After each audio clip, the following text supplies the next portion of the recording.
恨むべきは何なのか。信じた者が揺らぐことには慣れたはずだったのに。次回。 Baiklah, seperti biasa di hari Minggu kita akan maraton manga Attack on Titan. Di konten kali ini adalah manga chapter 110 dan karena ini adalah pembahasan manga jadi saya sarankan untuk menghindari konten ini karena pasti akan mengandung spoiler. Jadi bagi kalian yang tidak ingin terkena spoiler, silakan tunggu versi animenya keluar. Seperti biasa saya ingatkan agar support channel ini dengan memencet tombol like dan subscribe. Jika sudah saya ucapkan terima kasih, lalu langsung saja kita memasuki konten. Panel dibuka dengan insiden di desa Ragako atau desa yang kalian kenal dengan desa asal Koni. Di sini diceritakan kisah yang membuat seluruh penduduk desa menjadi titan. Yang mana saat peristiwa itu berlangsung pihak Marley memanfaatkan cairan tulang belakang Zeke lalu mengubahnya menjadi gas. Jadi saat gas itu dilepaskan, gasnya langsung meledak dan menyebar seperti asap lalu menyelubungi seluruh desa Ragako. Nasib dari subjek Ymir yang menghirup gas itu, mereka akan kehilangan kemampuan untuk mengendalikan tubuhnya, lalu secara perlahan mereka akan jatuh pingsan. Walaupun hanya sedikit gas yang dihirup oleh subjek Ymir, ia akan langsung ditandai oleh sebuah koordinat yang kemudian kekuatan Titan akan dikirimkan melalui koordinat itu. Lalu saat Zeke mulai berteriak, orang yang sudah terinfeksi dalam radius jangkauan teriakannya mereka akan langsung berubah menjadi Titan dan Titan itu terhubung kepada Zeke melalui bis Titannya yang mana Zeke bisa mengendalikan Titan itu sesuai keinginannya.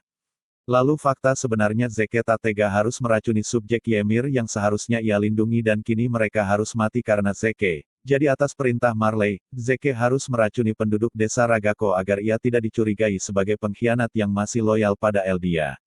Begitulah cerita dari sudut pandang Zeke mengenai insiden di desa Ragako yang juga menyebabkan ibu Koni menjadi korban saat itu. Sementara di tempat lain Komandan Pixis masih bercerita dengan Yelena. Kali ini Yelena sudah mau buka suara jika sebenarnya 10 bulan yang lalu ia telah bertemu dengan Eren. Namun Yelena menyangkal tuduhan Komandan Pixis jika dirinya membujuk Eren agar menyetujui rencana Zeke. Lalu dalam pertemuannya itu Yelena mengaku hanya penasaran tentang pendapat Eren soal kebangkitan bangsa Eldia, dan saat penyerangannya ke Marley yang telah memberikan harapan yang lebih dari dugaan Yelena. Lalu faktanya lagi anggota relawan nanti Marleyan yang lain ternyata tidak mengetahui jika Yelena telah mengadakan pertemuan rahasia dengan Eren. Yelena melakukan ini karena ia memikirkan bangsa Eldia dan negara-negara yang telah ditaklukkan oleh Marley. Sementara, Komandan Pixis tak mau menerima informasi itu mentah-mentah, menurutnya saat itu Yelena sedang berbohong, sementara di tempat lain Hanji dan Onyakopon sedang mengobrol sambil bermain kartu. Di dalam obrolannya itu ternyata memang benar jika anggota relawan anti-Marleyan yang lain tak mengetahui jika Yelena telah mengadakan pertemuan rahasia dengan Eren. Kemudian Komandan Hanji meminta informasi tentang Yelena kepada Onyankopon. Kemudian Onyankopon mulai bercerita dari dikumpulkannya relawan anti-Marleyan yang mana Yelena adalah orang yang menyatukan mereka, ya walaupun awalnya mereka tidak akur karena saling curiga satu sama lain. Lalu jika mereka mencurigai ada seorang mata-mata di dalam prajurit relawan itu, Yelena akan mengotori tangannya untuk membuktikan kesetiaannya kepada Zeke. Bahkan Yelena tak peduli jika orang yang akan ditembaknya adalah teman yang tidur dan makan bersamanya. Kemudian Yelena membuat itu seolah-olah seperti sebuah kecelakaan. Di sini Onyankopon yakin kalau Yelena melakukan itu demi bangsa-bangsa yang telah ditaklukkan oleh Marley. Walaupun Yelena suka bertindak kejam, ternyata dia masih memikirkan nasib dari rekan-rekannya yang mana pada saat sidang Yelena menuntut hak-hak tentara Marley yang telah ditawan oleh otoritas. Kemudian, Hanji sedikit merenung. Lalu Hanji mengajak Onyakopon ke suatu tempat. Kemudian di ruang bawah tanah lagi-lagi Armin menemui bucinnya, yang sudah mengkristal selama 4 tahun lamanya dan secara tak sengaja ia dipergoki oleh seorang wanita yang tak lain orang itu adalah Hits. Kalau kalian ingat, Hits adalah rekan satu kamar Ani di polisi militer dan kini Hits adalah salah satu petugas yang disuruh menjaga Ani. Lalu Armin yang panik langsung mencari-cari alasan jika dirinya mengunjungi Ani dikarenakan pewaris kolosal Titan yang lama yaitu Bertol memiliki perasaan kepada Ani.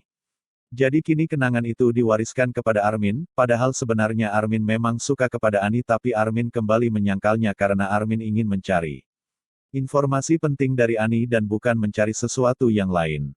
Bahkan setelah ketahuan Armin tetap saja khawatir jika dirinya akan dilarang Hits untuk kembali menemui Ani, namun untungnya Hits masih baik karena tetap mengizinkan Armin untuk menemui Ani karena tentu saja Ani akan bosan jika ia terus mendengarkan ocehan Hits. Lalu Armin dan Hitz beranjak keluar dari ruang bawah tanah lalu membahas perihal penahanan Eren Yeager yang dinilai tidak adil. Tiba-tiba terjadi keributan di luar gedung. Ternyata itu adalah para demonstran yang menuntut kebebasan Eren Yeager. Para demonstran ini menuntut pembebasan Eren atas dasar Eren adalah harapan bagi Eldia. Memangnya apa yang bisa dilakukan militer tanpa Eren? Tampaknya situasi kembali semakin tegang karena kini semua cabang militer telah dikepung oleh para demonstran, lalu Hitz diminta membantu menghadang para demonstran. Sementara Amin dan Mikasa merasa curiga kenapa ada anggota rekrutan baru pasukan pengintai di tempat ini, kemudian Armin dan Mikasa pergi menemui Komandan Zakley di kantornya. Tujuan mereka menemui Komandan Zakley adalah untuk meminta izin menemui Eren yang ditahan, namun di sini Komandan Zakley tidak mengizinkan mereka untuk menemui Eren, hal itu dikarenakan sudah dipastikan Eren yang telah mengadakan kontak dengan Yelena. Eren merahasiakan pertemuannya itu dan melancarkan serangan besar-besaran kepada Marley. Lalu saat diinterogasi Eren tetap bungkam dan tak mau buka suara. Dan kini kemungkinan terburuknya Eren akan melakukan eksperimen rambling. Karena kini Eren telah dicurigai telah berpihak kepada abang tirinya yaitu Zeke Yeager. Lalu Mikasa bertanya, apa yang akan terjadi pada Eren selanjutnya, namun Komandan Zakley tak memberikan jawaban, kemudian perhatian mereka berpindah dengan sebuah barang yang tiba-tiba bergerak atau bersuara, namun Komandan Zakley tak menghiraukan benda itu. Lalu Armin menyarankan agar dirinya dan Mikasa untuk mematikan niatan Eren. Karena mereka berdua adalah orang yang mengenal Eren sejak kecil, kemudian Komandan Zakley membalas jika ia tak ingin mengambil resiko.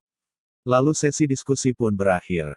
Kemudian Armin dan Mikasa pergi berjalan meninggalkan ruangan.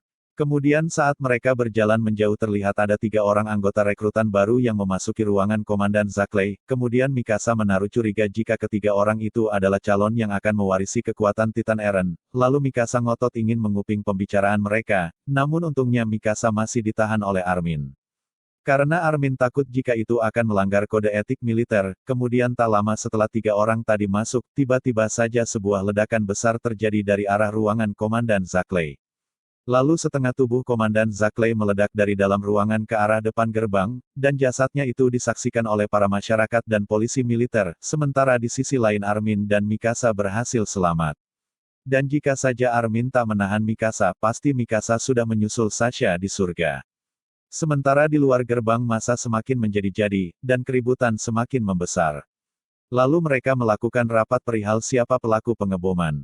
Kemudian Armin bercerita, setelah dirinya dan Mikasa keluar dari ruangan Komandan Zakley lalu ada 3 orang yang memasuki ruangan itu, yang ternyata orang itu adalah anggota rekrutan baru pasukan pengintai. Kemudian seorang staf membuka pintu dan mengabarkan situasi darurat yang ternyata Eren Yeager telah kabur dari penjara bawah tanah. Eren bisa kabur karena menggunakan kekuatan Titan miliknya untuk menciptakan lubang di dalam penjara. Eren juga menutup lubangnya agar ia tidak bisa dilacak dengan mudah. Sementara, di suatu tempat Eren berjalan menemui rekan-rekan lainnya, yaitu 4 orang yang membocorkan informasi penahanan Eren dan anggota lain di belakangnya yang terlihat cukup banyak.